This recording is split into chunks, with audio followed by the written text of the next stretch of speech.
Please introduce yourself and briefly tell us about your bodybuilding journey and a mentor. I'm an athlete. I compete in men's physique, and I am a fitness educator as well. So I have like, if you have heard about Contest Prep Academy, I'm a part of it. So all the courses that you read and you go through, there's a big chunk of me involved in that. So whenever you read all those topics and everything, you might see me, and yeah, that's a little bit of contribution I've done. I'm a chemistry research student. I've done masters in applied chemistry based on batteries. So that's my qualification background. And yeah, I've been competing for a while. Like I'm into this men's physique competing and all from like 2021. Like seriously, I've taken this thing into me. And yeah, this is a short Yes, introduction to almost my yes. yeah. So let's start sir. आपकी background जो था वो masters में था और Yeah. Background strong होने के बावजूद फिटनेस फील्ड में कैसे आपका आना हुआ? Uh, I used to prepare for AIPMP at at my like after 12th, So उसके बाद तो biology obviously included होता है उसमें. So I was really interested into biology and everything. So I thought, why not use all those things that I've learned in my college times and in my coaching period into bodybuilding, because obviously bodybuilding is what 90 to 100% biology. You need to understand the physiology, you need to understand the chemicals inside your body, you need to understand how everything works, supplementation, nutrition, recovery, and everything. Everything revolves around biology only. So I put my education into work. That's a very easy route, because I've already learned a lot of things when I was in 11th and 12th and in my coaching period. So it is a very easy thing for me to get into it. ठीक है sir. आपका education जो science का था, science background होने के बावजूद आपको कितना इजी लगा कि बॉडी बिल्डिंग को नॉलेज के साथ कितनी इजी रहती है sir? For me, it was easy because understanding और एग्जीक्यूशन में मुझे समझना और उसको इम्प्लीमेंट करना मेरे लिए आसान था, क्योंकि मुझे ऑलरेडी पता था कि ऑर्गन्स के फंक्शंस क्या होते हैं, हार्मोन्स क्या होते हैं. एंड आप अगर कोई भी चीज़ इंट्रोड्यूस करते हो बॉडी में, let be nutrition, let be supplementation and anything, how your body changes, how your body functions, how your body reacts to it.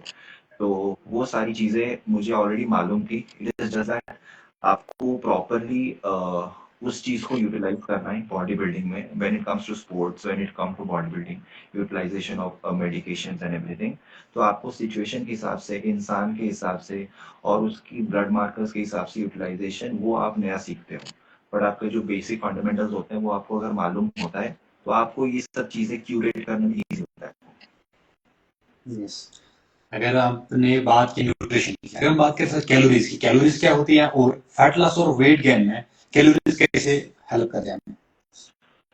अगर आप कोई भी आपका जो एनर्जी एक्सपेंडिचर हो गया बॉडी में, यस. अगर हम लोग बात कर ले बहुत ही नॉर्मल वे में, लोग कैलकुलेट कर लेते हैं आजकल चैट जीपीटी या गूगल देख के, कि जब मान लो body weight in pounds into 10 हो गया आपका deficit, body weight in pounds into 15 हो गया आपका एवरेज, और इंटू 20 हो गया आपका surplus. That's a very basic thing. But वो आप यूज नहीं कर सकते हर एक बॉडी टाइप के लिए. हर एक हार्मोनल बॉडी, एक्टोमॉर्फ, एंडोमॉर्फ और मेसोमॉर्फ सारे डिफरेंट होते हैं. सबके हार्मोन्स डिफरेंट होते हैं. किसी का हेल्थ इश्यूज होगा, किसी का कुछ होगा, तो you can not use it सबके लिए. तो आपको देखना है कि आपके लिए कौन सा डाइट प्रॉपर है. तो कैलोरीज आप सबको पता है, it's very generic I feel. Like protein 4 calories, carbohydrate 4 calories and fat is 9 calories. तो आपको देखना है कि आप कितने डेफिशिएट में अगर रहते हो तो आपका फैट लॉस होता है. You shouldn't be in a deficit more than 8 weeks I feel. ठीक है, be in a deficit for 8 weeks, then आप अपने मेंटेनेंस कैलोरीज में जाओ या eat something more than your maintenance, so that आपकी जो बॉडी की मेटाबॉलिक रेट है वो अप होगी. क्योंकि ऐसा नहीं है कि सोचो आपने 3000 कैलोरी से स्टार्ट करा और आप उसको कैलोरी रिड्यूस कर करके, मैं सुनता हूँ लोग 1200, 800 calories, right. You are not doing yes. bodybuilding. It's not healthy. You're crushing your testosterone and everything. मैंने सुना है कि natural athletes they go like 1200 calories. What are you doing? You need to increase your body's metabolic rate. जो BMR होता है, आपका target होना चाहिए कि मैं 3000 खाऊं और उसको सारा बर्न करूं, उसको यूटिलाइज करूं एज एनर्जी, ना कि 1000 कैलोरी खा के मैं हिल रहा हूं. That is why bodybuilding and lot of like you see in our society is very bastardized. Okay, like yeah, bodybuilding करता हिलता रहता होगा last 4 weeks. No, because you have done things wrong. That is the reason. आप 12 weeks का prep करते हो और calorie deficient को नीचे नीचे लेके जाते हो, तो obviously at the end of your prep you will be feel like you are dying.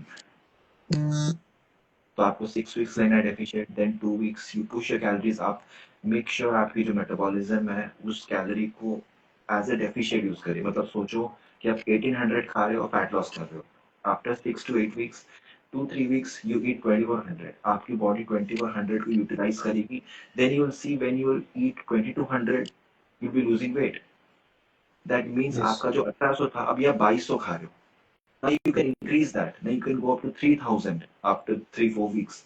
So अगर आप like natural athlete हो, mostly आजकल natural athletes का बहुत hype रहता है, you're doing a 24-week prep.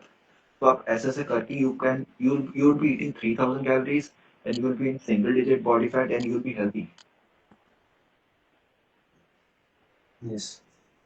And तो same goes when you're gaining weight.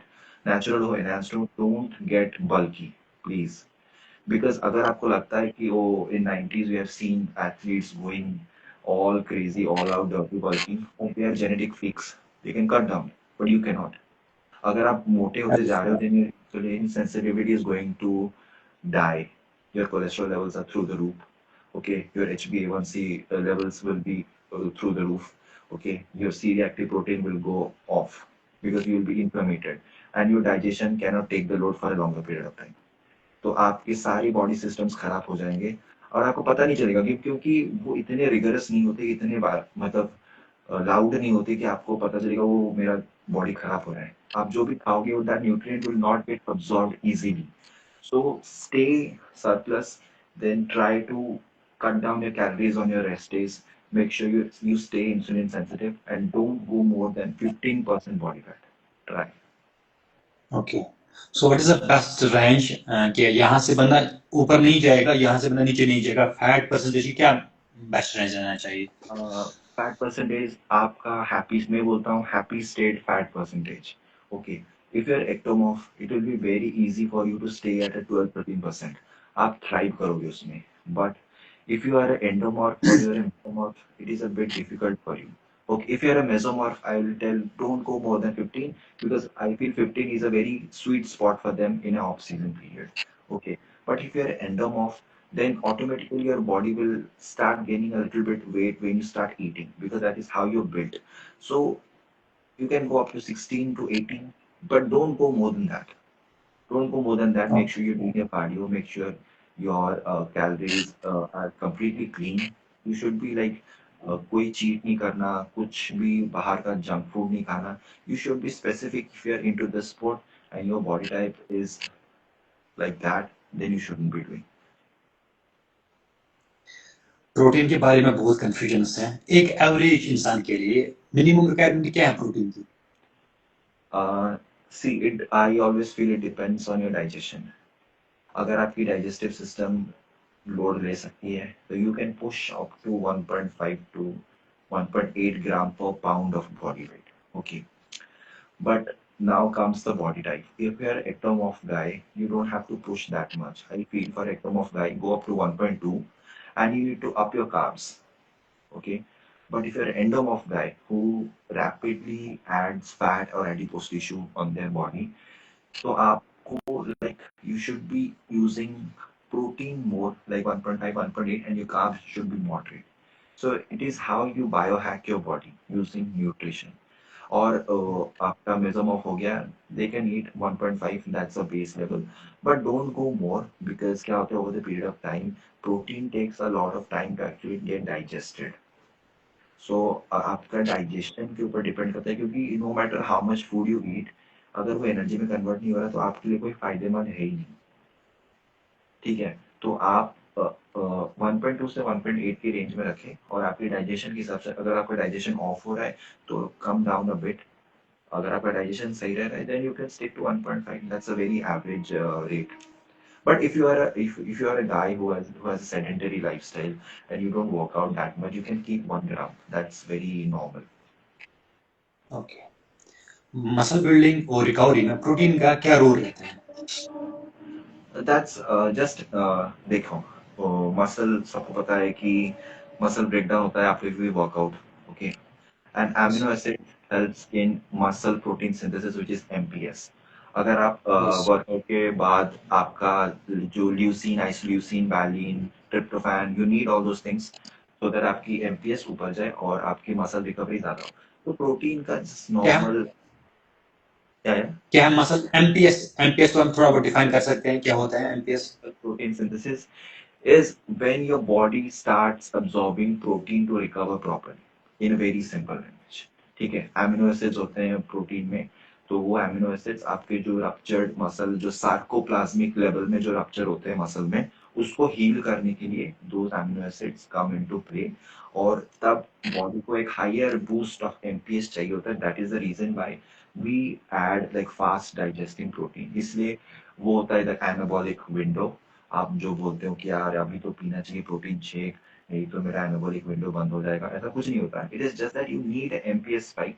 आप वो फूड से लो या आप वो प्रोटीन शेक से लो। There is no 30 minutes, 40 minutes, 45 minutes. आप वर्कआउट के 1 घंटे बाद भी if you take good nutrient dense food then your MPS shoots up and you take and your body recovers very easily। Okay. Average इंसान के लिए फैट लॉस करने का सबसे आसान तरीका क्या है? Steps, step count. अगर आप एक जॉब वाले बंदे हो and you don't work out, मैं पूरा ही normal, like I am talking about 80 to 85% Indians. Okay, you guys don't go to gym. आप ऑफिस जाते हो, 9 to 5 जॉब, या आप घर पे रहते हो, work from home, whatever it is. ठीक है, after every meal walk for 10 minutes। That is all you can do. You don't have to like gym जाना, वर्क, सबको वर्कआउट करना पसंद नहीं है। Some people yes. like yoga, some people like running, like there is a new high-rock thing coming up, okay, cardiovascular, okay। So आप अगर आपको fat loss करना ही है then stay in a calorie deficit and after every meal walk for 10 minutes। घर में if you have a like walking pad that is very cheap coming right nowadays, you can buy like 10-12K, you can put that in your house and you can just walk for 10 minutes straight up। Don't go for extra calorie deficit, because if you do extra calorie deficit you're not going to lose fat ever। Eat like 200 to 300 calorie deficit and walk, put in the work। after every meal walk for 10 minutes। 4 मील खा रहे हो तो 10-10 minute करके आपको वैसे भी हो जा रहा है, ठीक है ना। एक एवरेज इंसान को यही पता होता है कि कैलोरीज का कितनी क्या होती है, कैलोरीज कैसे मेजर कर रहे हैं, कैसे खाना food. Let's suppose an example, a person he और she is 7 kg body weight. उसके लिए आप सेट करो कि उसको कितनी फूड लेनी चाहिए, कितने स्टेप्स लेने चाहिए, एटलीस्ट विद इन 1 month ही और she can lose 2 to 3 kg body wait और फैट। अगर बंदा 70 kg है, चलो मान लो 70 kg है, हम लोग यस। बहुत रफ एस्टिमेट लेते हैं। और बंदा नॉर्मल है, ज्यादा यस। मोटा नहीं, पतला नहीं, वेरी हेल्दी इंडिविजुअल, ठीक है, और 150 pounds, 70 kilo 150 pounds, go for straight shoot 1500 calories, जो कि टेक्स्ट बुक फॉर्मूला होता है, ठीक है, इंटू 10। 1500 हम लोग कंज्यूम करेंगे and you do steps at least 10,000 per day. Split up कर लो आप उसको, सुबह 5,000, रात को 5,000। Okay, you don't have to do like okay सुबह उठ के 10,000 चलना है, नहीं चलना है। Okay, you can also count your steps आपके watch में। If you are walking around in your office, that also count। That doesn't matter। At least you should be walking 10,000, okay। But if you like want to take it to a very higher level or very next level, you can push yourself up to 15,000। Okay, that is a very elite level। 15,000 plus, if you can do it, that is very good for you because your body will be metabolically active more।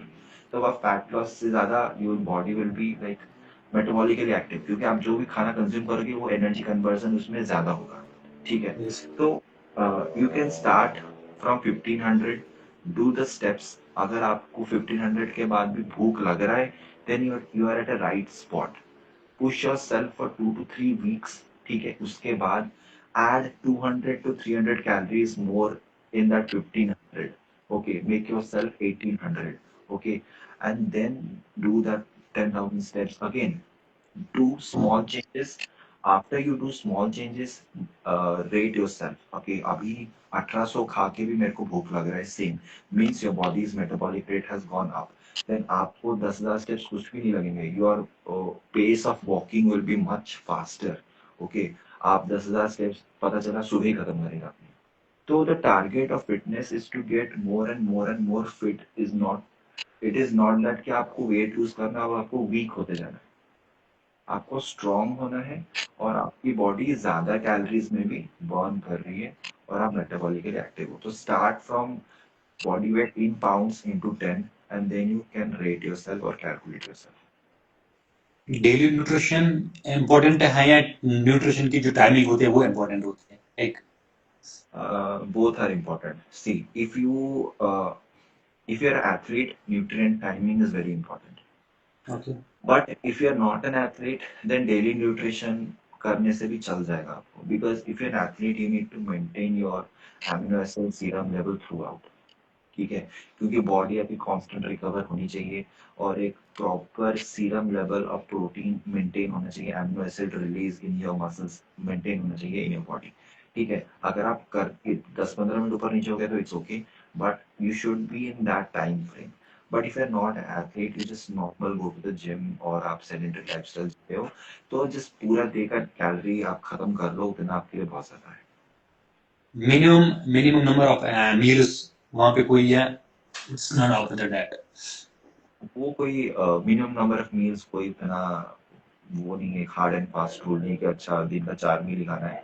नहीं, if you are a very fat guy like your obesity level 3, you can eat 2 meals a day and do intermediate fasting, okay, okay and that will work for you as well. But if you're highly metabolically gifted guy, you can have 3-4 meals a day, ठीक है।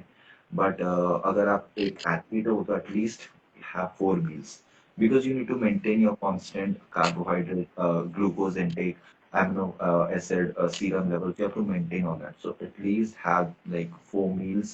If you're an athlete, if you're not an athlete, 3 meals also good. One shake works out. But that is not sustainable for some people to eat 3-4 meals a day, because everyone is not wired the same way. So 3 meals at least you can have, like breakfast, lunch, and dinner. 3 meals, have it. That's it. अब shift करते हैं हम। क्या ऐसे कौन से supplements हैं जो साइंस के हिसाब से बेस्ट हैं जो हम यूज कर सकते हैं अपने रिजल्ट्स के बारे में? 3 सप्लीमेंट में बोलूंगा, एक्सेप्ट वाइटामिन्स, जो आप ऑफ द काउंटर आप नहीं खरीद सकते फार्मास्यूटिकल से। You have to buy it from Amazon. First is creatine, second is omega 3, और थर्ड इज मैग्नीशियम। ये 3 supplement is that is a very mandatory supplement. Anything else you buy that is a +1, okay. जैसे normal vitamin D3, K2, multivitamin, vitamin E, ये सब vitamin you can buy from the pharmacy. पर उसके अलावा जो 3 supplement आपको actually में cellular level में हेल्प करेंगे, वो है मैग्नीशियम, क्रिएटिन एंड ओमेगा 3। ये तीनों सारा कुछ कवर करेगा आपकी बॉडी में। If you're a student, you don't have a budget, you just buy these 3 supplements, use it properly, it will work out for you. Benefits क्या होते हैं इन सप्लीमेंट्स के, लाइक क्रिएटिन, मैग्नीशियम और ओमेगा 3 के? Magnesium will help you relax your body. Relax होने से क्या होता है, आपकी एटीपी जनरेशन अच्छी होती है, आपको एनर्जेटिक फील होती है जब आप सुबह उठते हो। You will not feel weak, you will not feel lethargic, you will wake up fresh, ठीक है। आपकी कॉर्टिसोल लेवल्स डाउन होती है और आपकी एटीपी जनरेशन अच्छी होती है, ठीक है। और मैग्नीशियम क्या करता है, calcium absorption in your arteries में हेल्प करता है। मोस्टली एथलीट्स क्या करते हैं कि उनके जो आर्टरीज में प्लैक बिल्डअप हो जाता है due to use of steroids हो गया, use of vitamin D, higher doses of vitamin D हो गया। तो what happens is vitamin K2 will actually transport calcium into your bones, but to start the entire process you need magnesium glycinate to initiate the process. So magnesium in a way, not directly, but it helps in blood thinning. तो आपकी जो blood pressure issues है वो इन check आ जाएंगे. तो if you have a hypertension issue और hypertension issue runs in your family, your father got hypertension, you as a son or a daughter, you can use magnesium so that it doesn't affect you. And you can give your father as well. Okay. Creatine is very, आजकल तो creatine social media पे बहुत ज़्यादा famous है और you might know it's for ATP generation, it's for muscle hydration. Okay, it will give you energy when you take it properly. And omega 3 is anti-inflammatory stuff. तो अगर आपकी inflammation है body में तो it will help you recover from inflammation. Joint lubrication हो गया आपका because fats helps in synovial fluid present in your joints. आपके जो लिगामेंट्स हो गया टेंडन्स हो गया वो सबको फ्यूल अप करता है. तो it is very necessary that your joints your tendons safe and again your skin and your hair it will stay hydrated, it will stay good. So yeah, these three supplement will cover everything. Okay. जैसे कि आपका studies में आप अच्छे थे, आपने masters किया chemistry में, तो आपने ये बॉडी बिल्डिंग को अच्छी तरह समझ लिया, साइंस के हिसाब से अच्छी तरह समझ लिया. आपके हिसाब से स्कूल्स में क्या जरूरी होना चाहिए न्यूट्रिशन और फिटनेस क्या पढ़ाना? At least students should know how to make their own diet plan. At least. Yeah. I think this is a basic thing. They should be knowing how to make their own diet plan. मैं supplements की बात नहीं कर रहा, कुछ भी नहीं चाहिए. Just make them know how to use calories properly, carbohydrate, protein, fats क्या होता है, micronutrients, macronutrients क्या होते हैं, and so that they will be like capable enough to at least make their own diet plan. क्योंकि अगर वो diet कर रहा है तो he or she can get into any sport. That is a very basic stuff any student should know or must know, I feel. So curriculum में होना चाहिए. Not only for support, even for the studies, a person should be healthy in every aspect. Of course, if you're eating healthy और आपकी energy production body में अच्छी है and you're eating fats, you're eating creatine, your cognitive intelligence grows. Okay. So अगर आप body को बहुत कुछ खाना पीना नहीं दे रहे हो then your cognitive intelligence will not go up. If you're eating good fat, if you're eating good protein, carbohydrates, then your brain function, your cognitive intelligence will grow and you can focus more on studies. You can actually grab more and more knowledge by utilizing less period of time. Is it right कि good healthy diet खाने से हमारा cognitive health बढ़ जाती है? Absolutely, because brain survives on fat. And Okay. I've heard a lot of people in bodybuilding space, they're not consuming fat. It is just carbs and protein. I don't know how they function, and at the end of the prep, they'll be like brain fog or brain fog or because obviously you're not giving your body fuel. Your cerebellum, your medulla oblongata that is present in your brain, they need fat. They need fat to function. So fat and creatine also helps because hydration, it keeps the hydration. But most especially fats, इसलिए तो बोलते हैं सुबह उठ के बादाम खाओ तो आपकी इंटेलिजेंस ग्रो होती है. It is a very normal thing in Indian household. Almonds you Yes. eat every morning. Why they say almonds are filled with fats, magnesium, Fat. everything. Yeah. So obviously अगर आप fats consume नहीं कर रहे हो तो it is detrimental for your body. एक student को nutrition में कौन सी बेसिक चीजें याद रखनी चाहिए ताकि उसका डाइट प्लान बेस्ट रहेगा? Sorry. एक स्टूडेंट को न्यूट्रिशन में कौन से बेसिक थिंग्स को ज्यादा ध्यान देना है ताकि उसका डाइट प्लान बेस्ट बन सकता है? How to use macros. That is the best thing ever. When to use carbs, when to use protein, when to use fats. Okay. Like अगर आप कोई बच्चा चलो फुटबॉल खेल रहा है, very basic in India, football, cricket. Spacing carbohydrates around his workout will improve his workout. That is a very normal stuff. कौन से carbohydrates complex and simple को mix करके लेना है pre game. In between the game he can take carbohydrate sips ताकि उसका performance better रहे.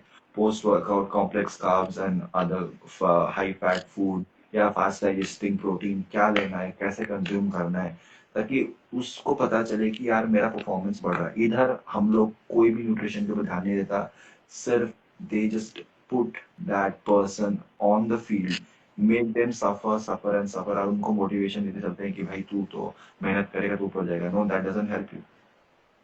क्योंकि अगर आप अपना इनपुट ही आपका सही नहीं रहेगा तो आउटपुट आगे कैसे? तो आपको एक बच्चे को पता होना चाहिए कि कितने carbs, if you are, for example let me give an example, if you are a marathon runner, okay, the amount of carbs you need per kg of your body weight is into 10। मतलब आप सोच के चलो कि अगर आप 70 kilo के बंदे हो, 700 ग्राम कार्ब्स तो आपको मिनिमम कंज्यूम करने हैं। Nobody tells you, because Kenya के एथलीट्स देख लो, जो लोग अल्ट्रा मैराथन रन करते हैं, they consume 700-800 calories from 700-800 gram of carbs, at least they go up to 1000, that is a very different stuff। पर चलो देखो, 4-5 हजार कैलोरीज तो वो कार्बोहाइड्रेट से ले रहे हैं।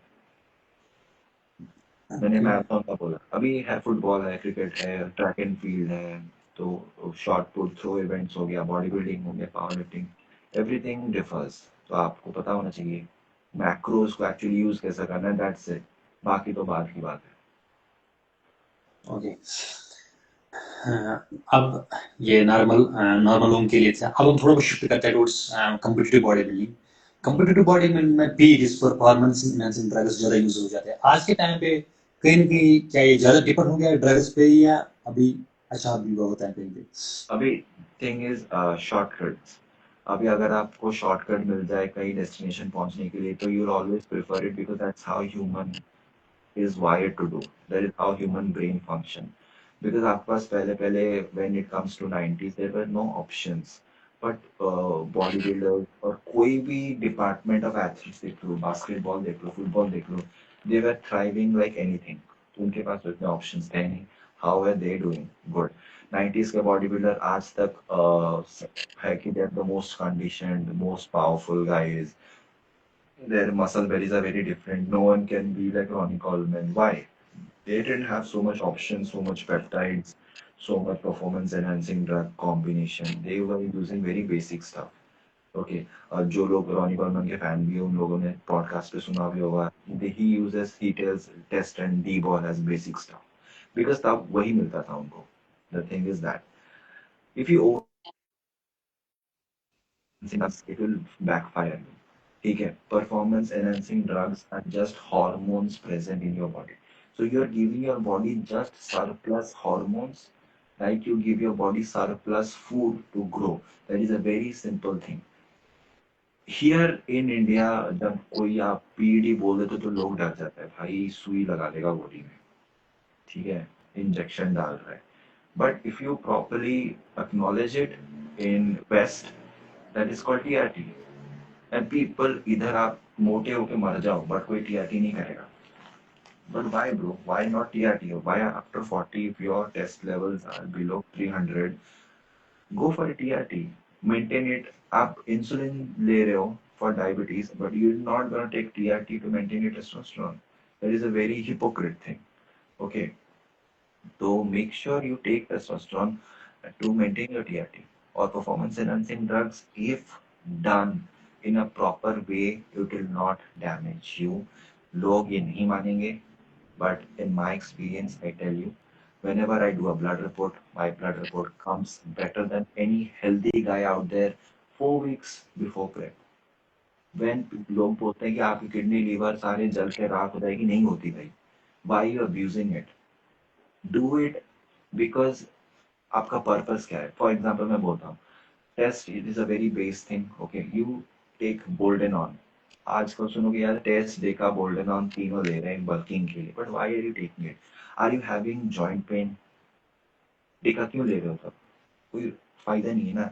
If you have knee issues, if you have shoulder issues, then you can take a little bit of deca और NPP to heal that. Okay, अगर आपकी बॉडी में by default RBC, red blood cells, कम है और आप थक जा रहे हो, your body has deficiency in iron by default, then you take boldenone, ताकि आपकी ब्लड की आरबीसी लेवल्स बढ़े and you have more stamina to perform in your gym.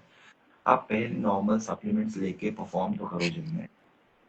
Why do a men's physique athlete needs a bolden on? I don't understand। If you're going classic, you're going open 212, it is understandable। Okay, because you want to push your body to that limit कि आप और stamina चाहिए कि you push your body and आप grow करो, आपकी body की muscle rupture बहुत ज्यादा हो, then it's understandable. Okay, but if you have good levels of RBC, why take Bolena? Not required. So जितने भी PEDs निकले उसका अपना पर्पस है, and there is no bulking, no cutting drug. It is only needed when you need it to perform better in gym. Okay, testosterone is only what you need. Testosterone or HGH, you can use it. Rest everything is purpose oriented.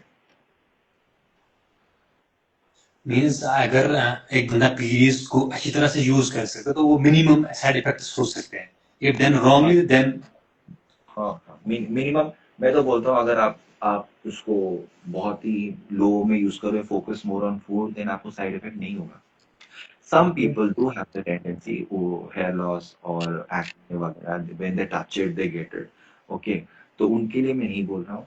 जो लोग normal है, ठीक है, वो अगर थोड़े parameters में करें चेक करके, then they will not suffer from any kind of like side effects and all.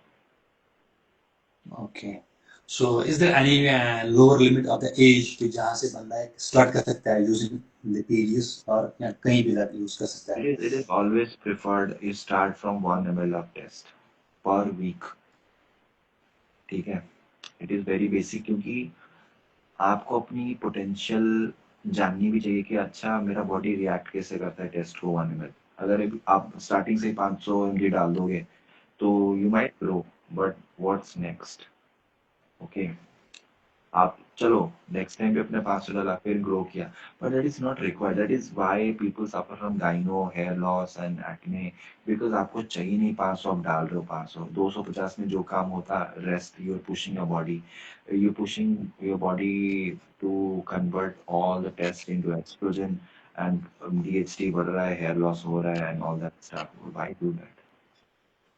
मेरा क्वेश्चन ये था कि क्या देयर कोई एज लिमिट है एक इंसान के लिए कि यहाँ से वो अपने पीरियड्स यूज कर सकते हैं, लाइक 21 या 20 से बिलो है वो? नहीं नहीं नहीं, कोई एज लिमिट नहीं है. Age is not a factor, training is a factor.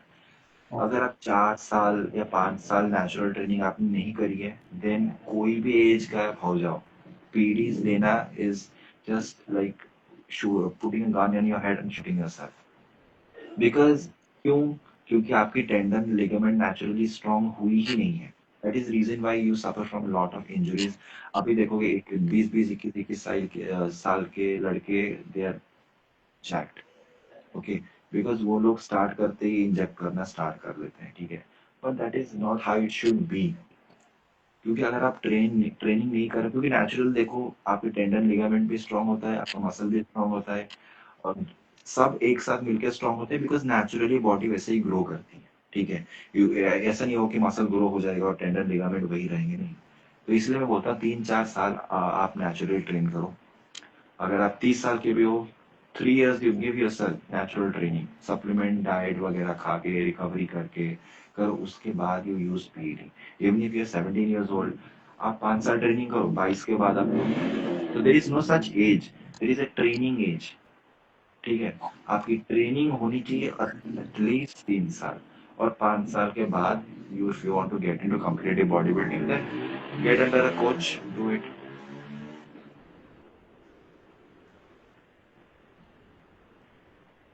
Yeah, right.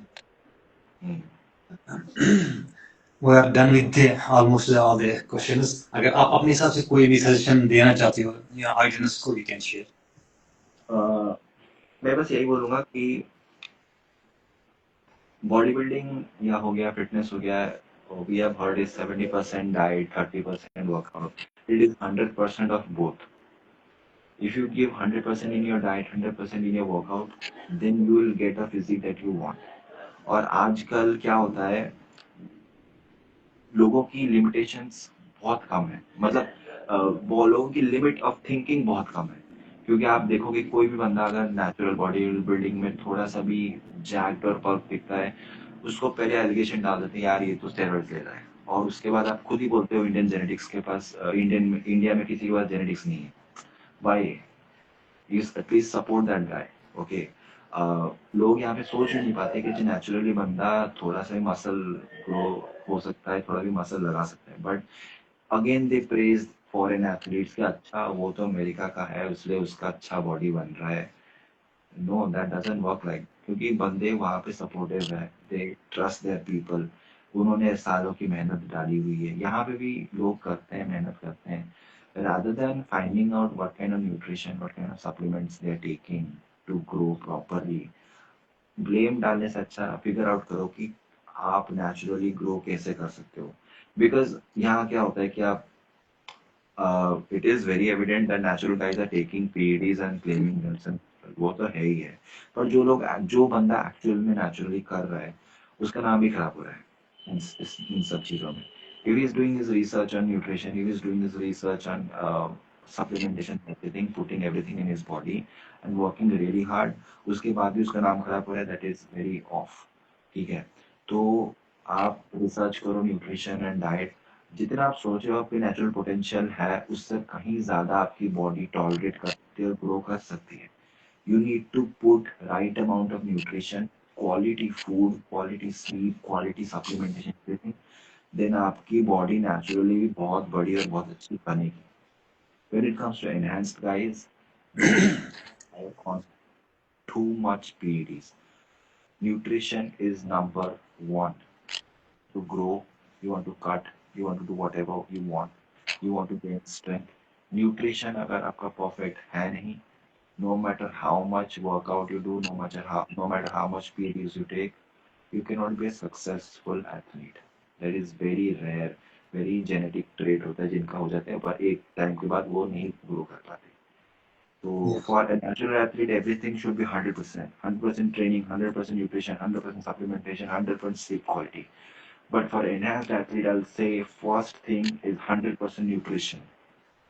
क्योंकि आप जब स्टेरॉइड यूज करते हो that increases your muscle protein synthesis, आप प्रोटीन ही नहीं कंज्यूम कर रहे हो ठीक से।